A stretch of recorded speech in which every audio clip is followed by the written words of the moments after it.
Hello my dear friends, welcome to excellent YouTube channel.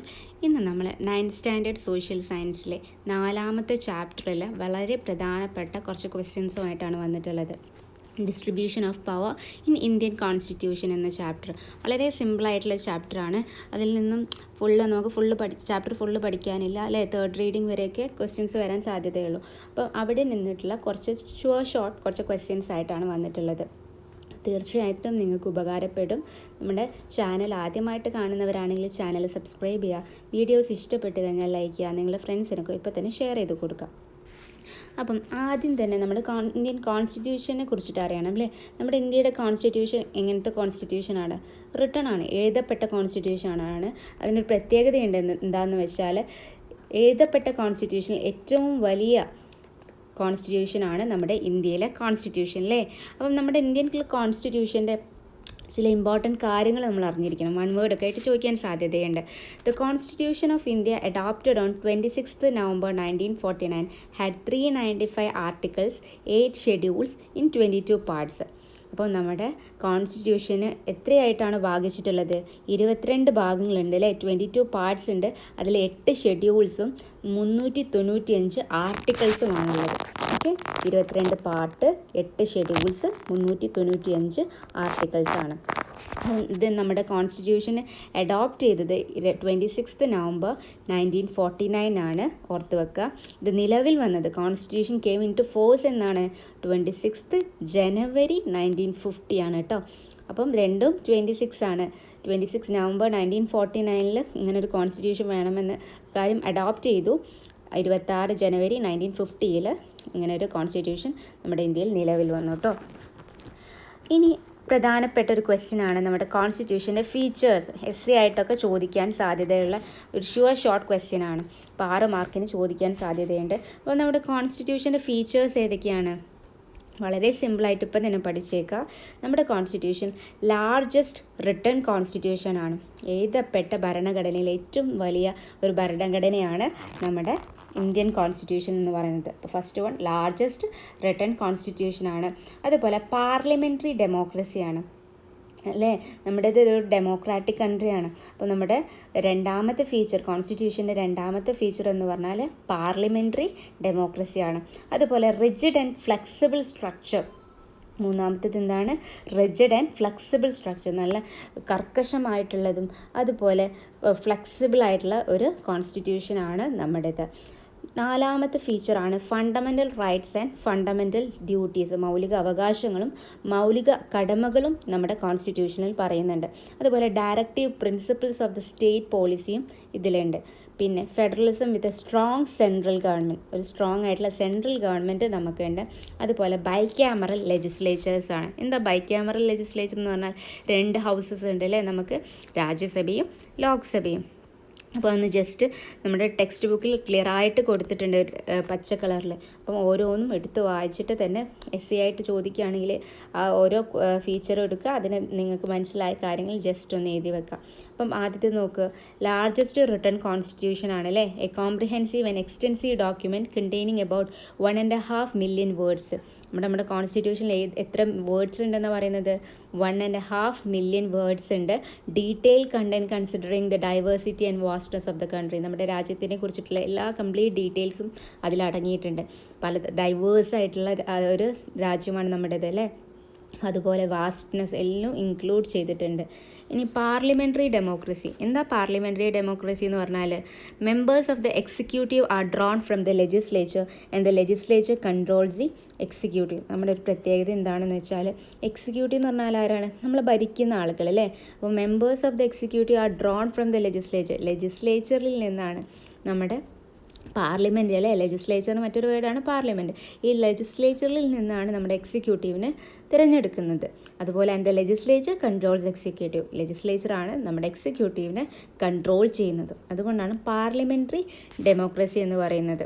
ഇനി rigid and flexible സ്ട്രക്ചറാണ് അല്ലേ. To amend certain provision special procedures shall be followed but some others can be amended in the ordinary legislative manner. നമ്മുടെ ഇത് കർക്കശമായിട്ടുള്ള ഒരു ഭരണഘടനയാണെന്ന് പറഞ്ഞിട്ടുണ്ട് അല്ലേ. റിജിഡാണ്, പക്ഷേ അത് ഫ്ലെക്സിബിൾ കൂടിയാണ്. നമുക്ക് എന്തെങ്കിലും ചെറിയ മാറ്റങ്ങളൊക്കെ വരുത്തണമെങ്കിൽ, ചേഞ്ചസ് ഒക്കെ വരുത്തണമെങ്കിൽ അത് ലെജിസ്ലേറ്റീവ് മാനറിൽ നമ്മുടെ പാർലമെൻറ്റിൻ്റെ ഇതിലൂടെ നമുക്ക് എന്താക്കാം, ചെറിയ ചെറിയ മാറ്റങ്ങളൊക്കെ വരുത്താൻ പറ്റും.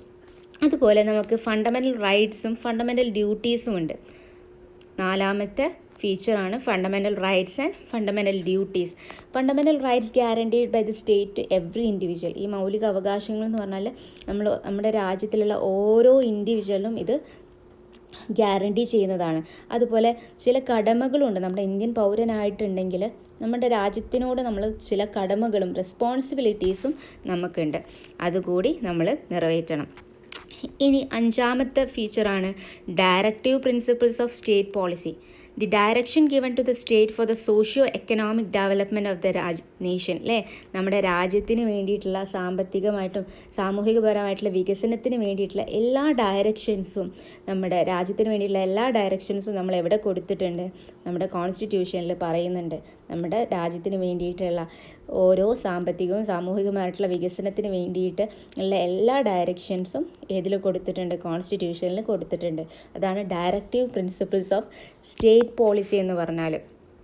ഇനി അടുത്ത ഫീച്ചറാണ് bicameral legislature. Lower house which represents the whole people and upper house which represents the state for a second thought in legislature. നമ്മുടെ ലെജിസ്ലേച്ചർ എന്ന് പറഞ്ഞാൽ ബൈക്യാമറൽ ലെജിസ്ലേച്ചറാണ്. 2 ഹൗസസ് ഉണ്ട്. ലോവർ ഹൗസ് ഏതാണ്? ലോക്സഭയും അപ്പർ ഹൗസ് രാജ്യസഭയുമാണ്. അതുകൊണ്ടാണ് ബൈക്യാമറൽ ലെജിസ്ലേച്ചർ എന്ന് പറയുന്നത്.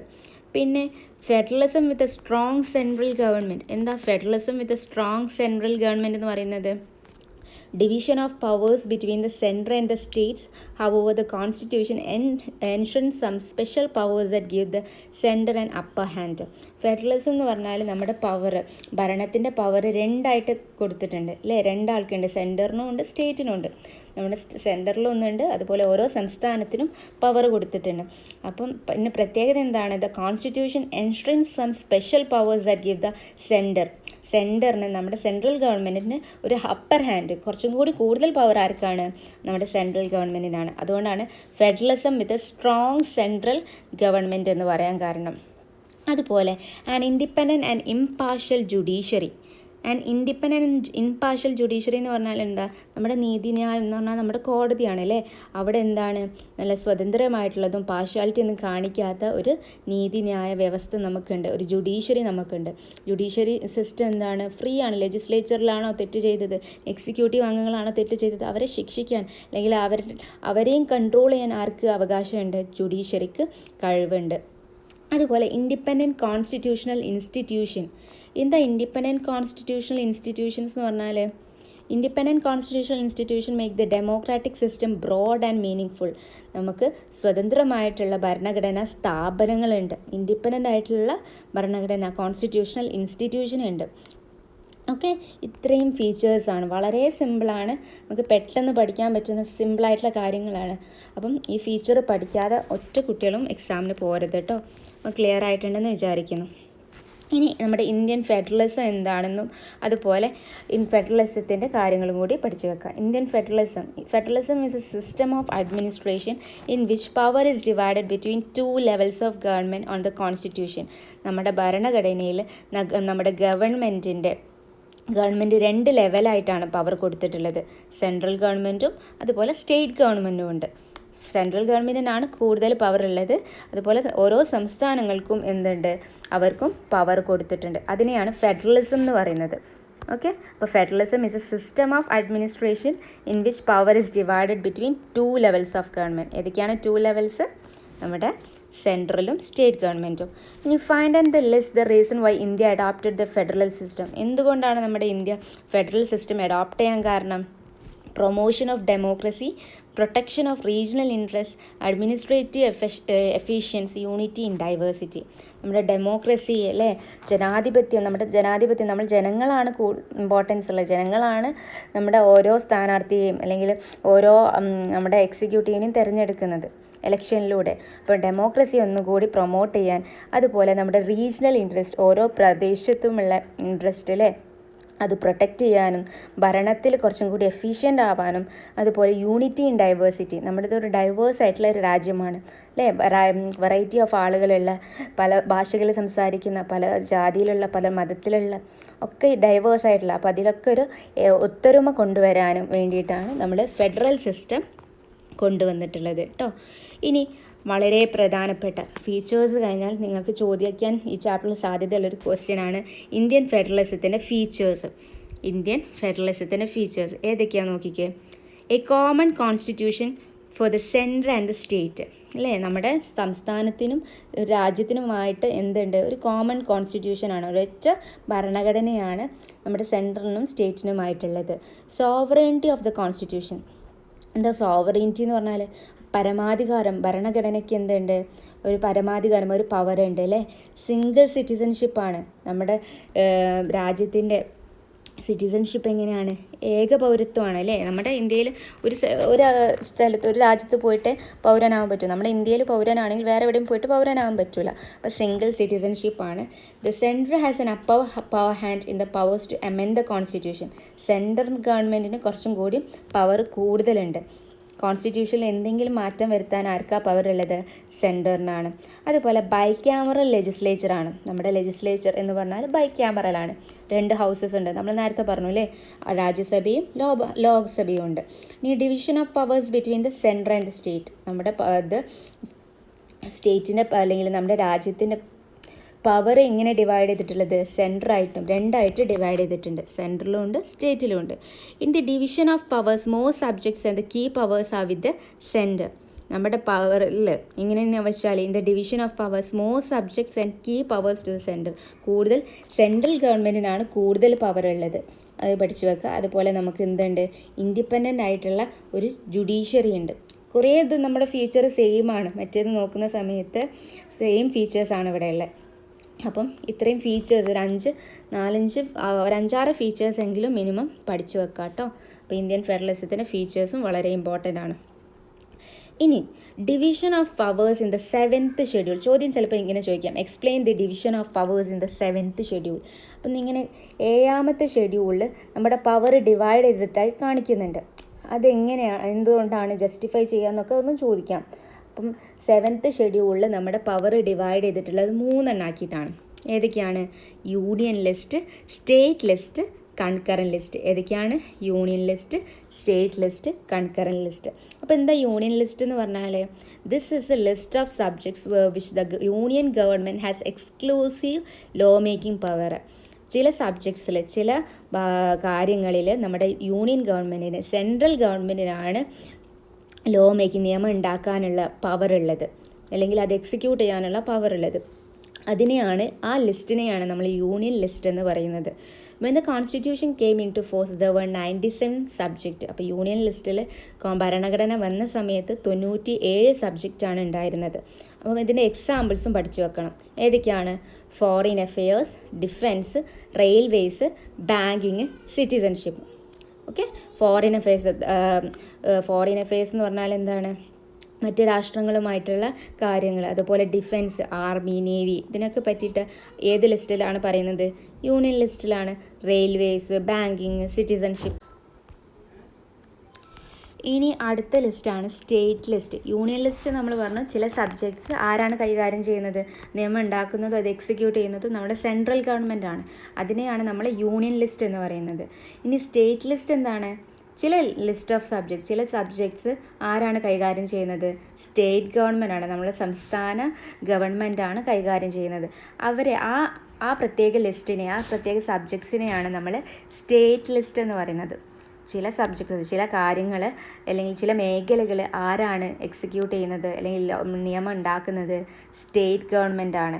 ആ സബ്ജക്റ്റിനെ നമ്മൾ വിളിക്കുന്നതാണ് സ്റ്റേറ്റ് ലിസ്റ്റ് എന്നത്. എത്ര സബ്ജക്ട്സ് ഉണ്ടായിരുന്നു കോൺസ്റ്റിറ്റ്യൂഷൻ വന്ന സമയത്ത്? 66 സബ്ജക്ട്സാണ് ഉണ്ടായിട്ടുള്ളത്.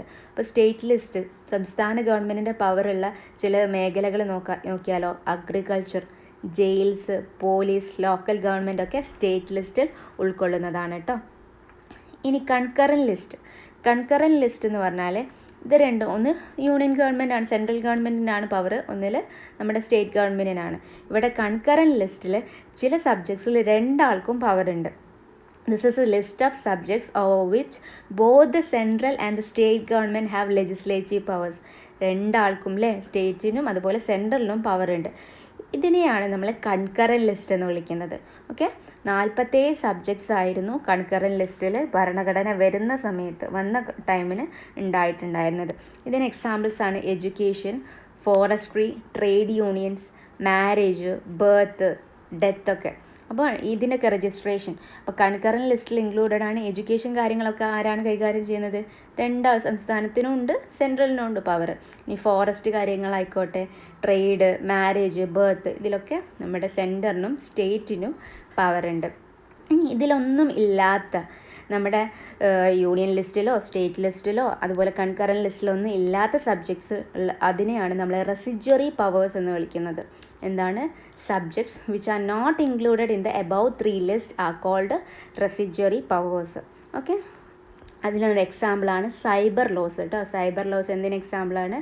റെസിജ്വറി പവേഴ്സിന് എക്സാമ്പിളാണ്. അപ്പം ഇവിടെ ചില എക്സാമ്പിളൊക്കെ ആയിട്ട് കൊടുത്തിട്ടുണ്ട്, അതൊക്കെ ഒന്ന് വായിച്ചു നോക്കാം. പിന്നെ നമ്മുടെ പവേഴ്സ് പിന്നെ ചോദിക്കാൻ സാധ്യതയുള്ള ഒരു ക്വസ്റ്റ്യനാണ് ഈ ചാപ്റ്ററിൽ. നമ്മുടെ പവേഴ്സ് അല്ലെങ്കിൽ നമ്മുടെ ഗവൺമെൻറ്റിൻ്റെ 3 ഓർഗൻസ് ഏതൊക്കെയാണ്, അല്ലെങ്കിൽ ബ്രാഞ്ചസ് ഏതൊക്കെയാണ്? Legislature, executive, judiciary. ലെജിസ്ലേച്ചറിൻ്റെ പവർ എന്താണ്? നിയമം ഉണ്ടാക്കലാണ് അല്ലേ, ലോ മേക്കിംഗ് ആണ്.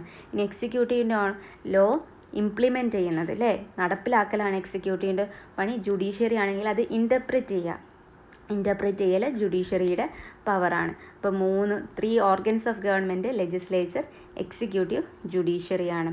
ഇനി എന്താണ് ലെജിസ്ലേച്ചർ, അതുപോലെ ഓരോന്നിൻ്റെയും ഫീച്ചേഴ്സ് നമ്മൾ നോക്കി വെക്കണം കേട്ടോ. ഒക്കെ ജസ്റ്റ് ഒന്ന് വായിച്ചു പോവാം. പിന്നെ എന്താണ് മണി ബിൽ എന്ന് പറഞ്ഞാൽ? ബില്ലെന്ന് പറഞ്ഞാൽ എന്താണ്? നമ്മുടെ എന്നൊരു നിയമം ആവുന്നതിന് മുമ്പ് അല്ലേ, അത് എന്തായിരിക്കും? അതൊരു ബില്ലായിരിക്കും. അപ്പം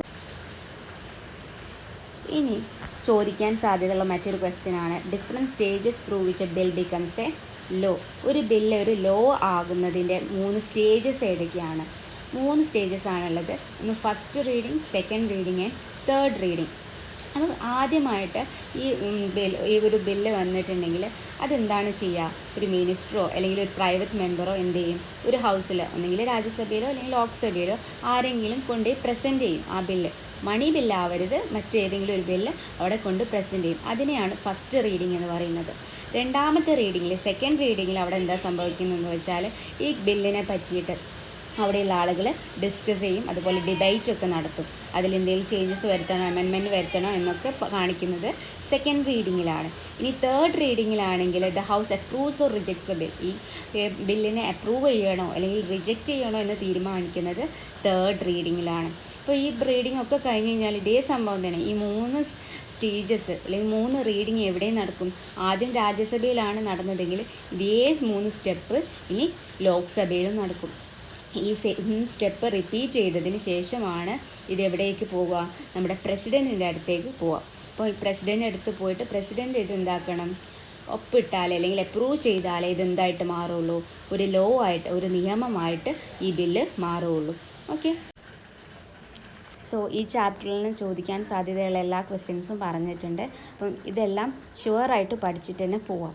ഓക്കെ, അപ്പോൾ ഇത്രയും പറഞ്ഞുകൊണ്ട് ഇന്നത്തെ ക്ലാസ് വൈൻഡപ്പ് ചെയ്യാണ്. So thank you from excellent YouTube channel.